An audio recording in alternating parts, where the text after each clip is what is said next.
03.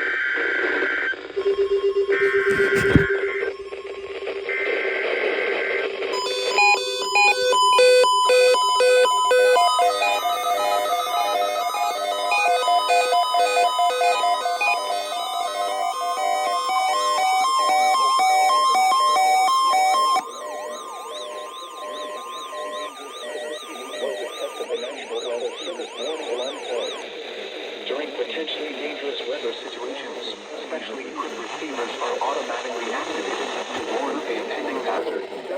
Tests of these receivers by this system are normally conducted by the National Weather Service every Wednesday between 11 a.m. and noon. When there is a threat or existing vehicle in the area on Wednesday, the test is postponed until the next available good weather day. The warning alarm, transmitted over National Weather Service radio stations in north central and northeast Illinois, will be activated for watches and warnings, affecting all counties in north central and northeast Illinois, as well as counties in far northwest Indiana.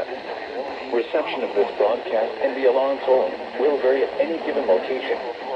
This variability, normally more noticeable at a distance from a given transmitter, will occur even though you are using a good quality receiver in perfect working order. This concludes the tone alarm test. We will now return to our regular program.